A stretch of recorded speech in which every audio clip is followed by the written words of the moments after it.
Safe plants for cats and dogs.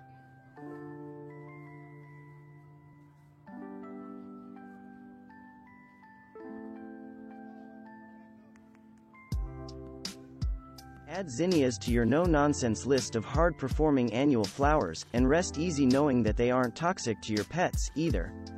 If you've only experienced the mildew-prone old-fashioned varieties of zinnia, try the Zahara series, which offers months of disease-free color on compact plants.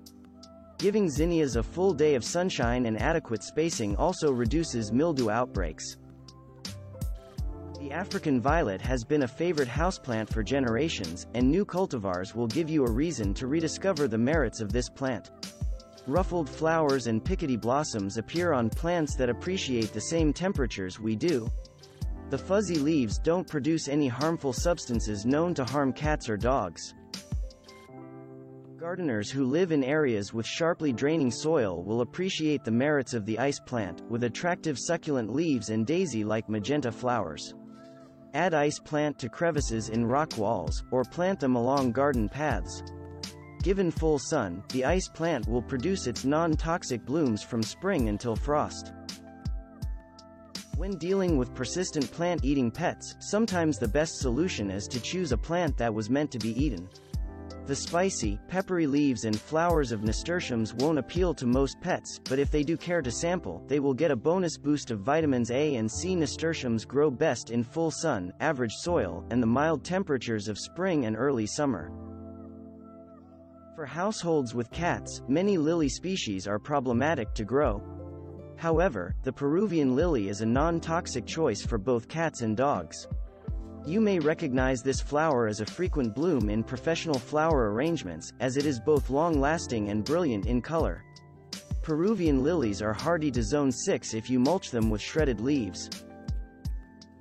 Coreopsis rocketed to the top of the perennial favorites list with the introduction of the sterile, long-blooming, moonbeam variety in the early 1990s, and new cultivars continue to captivate gardeners.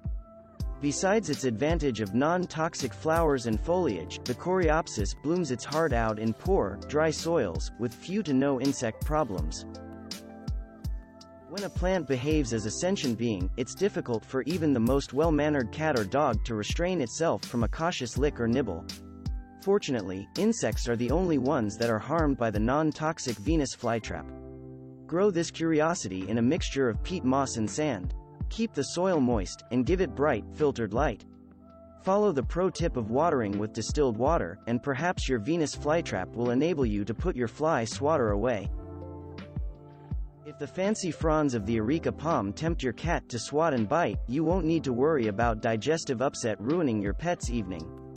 Also known as the butterfly palm, this houseplant is native to Madagascar and thrives in warm temperatures and high humidity. However, they don't require much water or light, and the Areca palm does an excellent job of purifying the air, making it healthier for both you and your pet. You can grow pet-friendly bouquets with the lovely blue blooms of the bachelor's button, an easy annual for the sunny garden. Start seeds indoors 6 weeks before last frost, or sow them directly in average soil. It takes about 80 days to get from seed to bloom. Leave the spent blooms in place for volunteers, and to nourish goldfinches, which love the oil-rich seeds. The winter and very early spring blooms of the camellia help it fill a niche in the landscape when little else is happening. The rich dark green glossy leaves are handsome when camellias are out of bloom, but the prolific rose-like flowers are a stunning centerpiece when they appear beginning in November. Both leaves and flowers are non-toxic to cats and dogs. The fragrance of the marigold is best described as pungent, and even acts as an insect deterrent in the garden. If the funky scent appeals to your cat or dog, a taste test won't cause any harm. Marigolds are easy to grow from seed, love long days full of hot sunshine, and like the same kind of rich soil and moisture that your vegetable garden appreciates. Snapdragons add a welcome burst of color to the early spring and late fall garden, as they are frost-tolerant plants that thrive in cooler weather. Plants produce many flowering spikes in a rainbow of colors in rich soil and full sun. The plant parts and flowers are not harmful to cats or dogs, so fill your flower beds and vase with the bountiful blooms of these annuals. Unlike that popular spring bulb, the tulip, which can cause diarrhea and vomiting in cats and dogs, grape hyacinths are safe to plant around pets, even when your curious dog wants to dig up and explore that which you just buried at planting time. Plant your grape hyacinths in the fall, 4 to 6 inches under the soil. Plant them between summer flowering perennials, which will hide the enduring grassy foliage. Jump on the succulent bandwagon with the personality-filled Haworthia houseplant. The striped, spiky foliage is the subject of many faux succulent arrangements, but the real plant is safe for pets and easy to grow in a sunny windowsill.